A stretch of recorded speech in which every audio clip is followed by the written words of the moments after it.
ನಮಸ್ಕಾರ. ಜೂನ್ ತಿಂಗಳ ರಾಶಿ ಫಲವನ್ನು ನೋಡೋಣ. ಅದಕ್ಕಿಂತ ಮೊದಲು ಜೂನ್ ತಿಂಗಳಲ್ಲಿ ಯಾವ ದಿನಗಳು ಅಂದರೆ ದಿನಾಂಕಗಳು ಸ್ವಲ್ಪ ಕೆಟ್ಟದ್ದಾಗಿರುತ್ತವೆ, ಅಂದರೆ ಆ ದಿನ ಅಶುಭ ಫಲವನ್ನು ನೀಡ್ತವೆ ಅನ್ನೋದನ್ನು ನೋಡೋಣ. ಇದು ನಿಮ್ಮ ರಾಶಿಗೆ ಹೊರತಾಗಿರುವಂಥದ್ದು.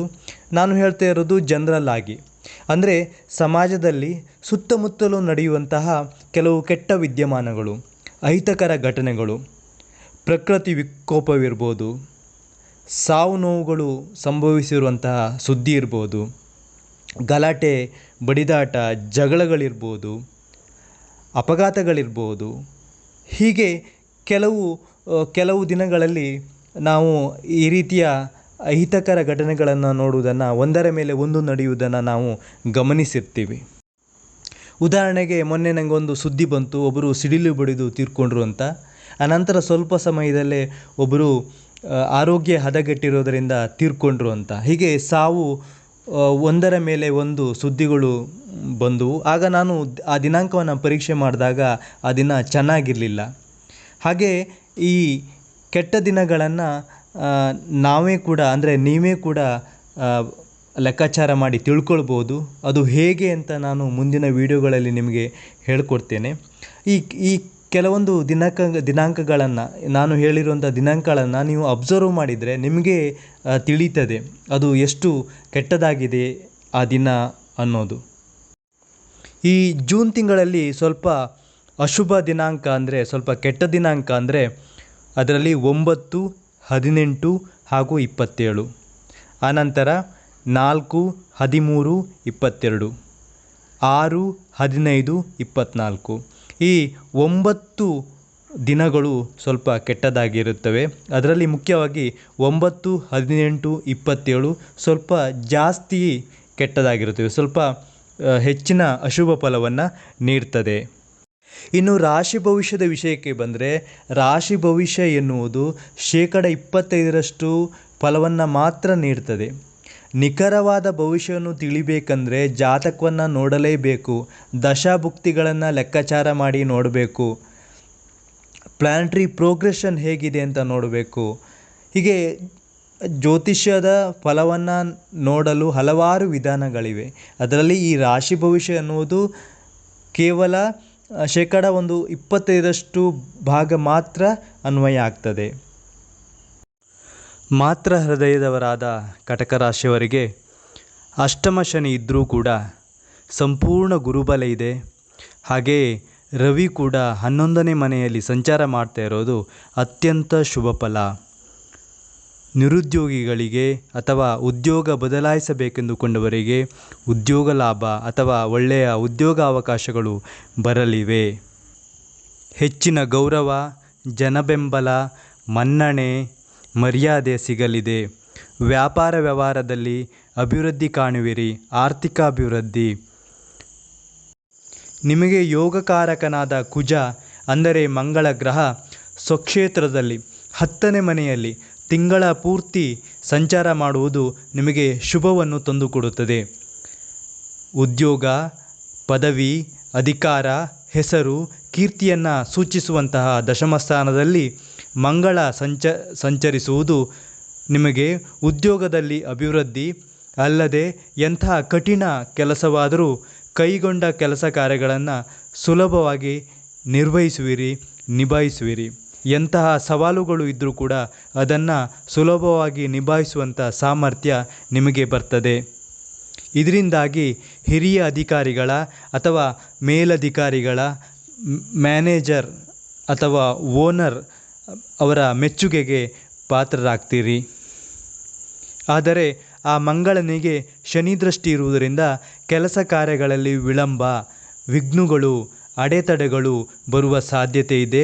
ಎಲ್ಲವನ್ನೂ ಮೀರಿ ಕೈಗೊಂಡ ಕೆಲಸ ಕಾರ್ಯಗಳಲ್ಲಿ ಜಯವನ್ನು ಸಾಧಿಸ್ತೀರಿ. ಹುಂಬು ಧೈರ್ಯ ಬರುವುದು, ಸಹೋದರರಿಗೆ ಶುಭ, ವಾಹನ ಸುಖ ಇರುವುದು ಅಥವಾ ವಾಹನ ಲಾಭ ಅಥವಾ ಖರೀದಿ ಕೂಡ ಸಾಧ್ಯತೆ ಇದೆ. ಟೂರ್ಸ್ ಆ್ಯಂಡ್ ಟ್ರಾವೆಲ್ ವ್ಯವಹಾರವೇನಾದರೂ ಮಾಡ್ತಾ ಇದ್ದರೆ ಅದರಿಂದ ಕೂಡ ಒಳ್ಳೆಯ ಲಾಭ ಗಳಿಸುವಂತಹ ಯೋಗ ಇದೆ. ತಾಯಿಯ ಮಮತೆ ಕೂಡ ಸಿಗುತ್ತೆ, ಸಾಲ ಕೂಡ ಈ ಸಮಯದಲ್ಲಿ ನಿಮಗೆ ಸಿಗುತ್ತೆ.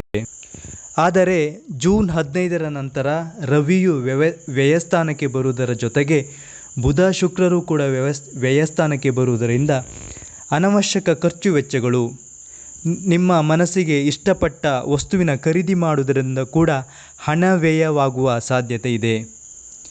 ಅನವಶ್ಯಕ ತಿರುಗಾಟ ಅಥವಾ ಅಲೆದಾಟ ಕೂಡ ಕಂಡು ಬರ್ತಾ ಇದೆ. ನಿಮ್ಮ ಪಂಚಮ ಸ್ಥಾನ ಕೂಡ ಕೆಟ್ಟಿರುವುದರಿಂದ ಸಣ್ಣ ಪುಟ್ಟ ವಿಚಾರಗಳಿಗೂ ಬೇಗನೆ ಕೋಪ ಬರುವುದು, ಬೇಗನೆ ತಾಳ್ಮೆ ಕಳೆದುಕೊಳ್ಳುವಿರಿ. ವಿದ್ಯಾಭ್ಯಾಸದಲ್ಲಿ ಆಸಕ್ತಿ ಕಡಿಮೆಯಾಗುವುದು, ಮಕ್ಕಳಿಂದ ತೊಂದರೆ ಅಥವಾ ನಿಮ್ಮ ಮಕ್ಕಳಿಗೆ ತೊಂದರೆ ಆಗಬಹುದು.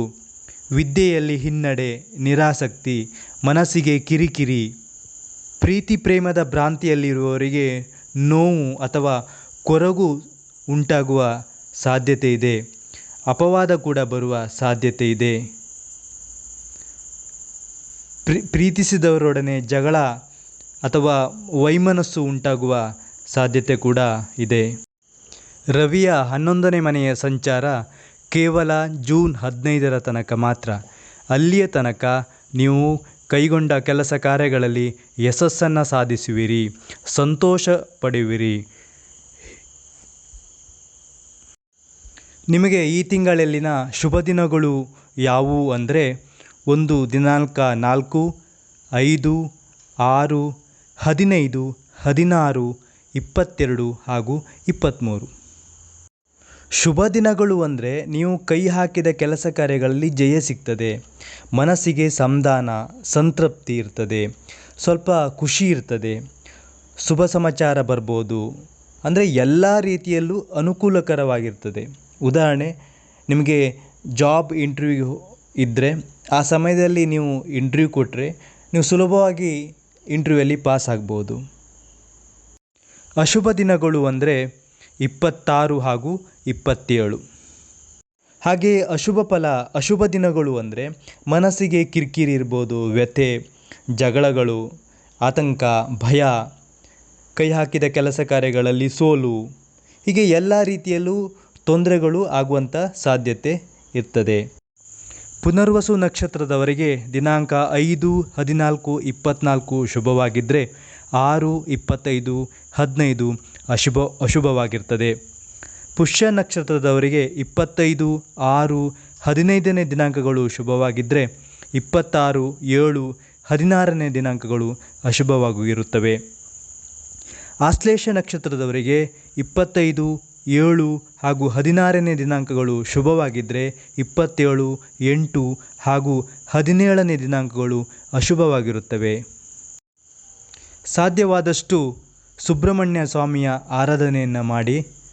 ಸಾಧ್ಯವಾದರೆ ಪ್ರತಿ ಮಂಗಳವಾರ ಸುಬ್ರಹ್ಮಣ್ಯ ದೇವಸ್ಥಾನಕ್ಕೆ ಭೇಟಿ ನೀಡಿ ಪೂಜೆಯನ್ನು ಸಲ್ಲಿಸುವುದು ಉತ್ತಮ. ಹಾಗೆಯೇ ನಿಮ್ಮ ಕುಲದೇವರ ಪ್ರಾರ್ಥನೆ ಬಹು ಮುಖ್ಯವಾಗಿ ಅಗತ್ಯವಿದೆ. ಇದರಿಂದ ನಿಮ್ಮ ಸಮಸ್ಯೆಗಳು ಕಡಿಮೆ ಆಗ್ತವೆ. ನಿಮಗೆ ಎಲ್ಲ ವಿಚಾರಗಳಲ್ಲೂ ಜಯ ಸಿಗುವುದು. ರಾಜಕೀಯದಲ್ಲಿರುವವರಿಗೆ ಶುಭ ಸುದ್ದಿ, ಉದ್ಯೋಗದಲ್ಲಿ ಬಡ್ತಿಯಾಗುವ ಸಂಭವ.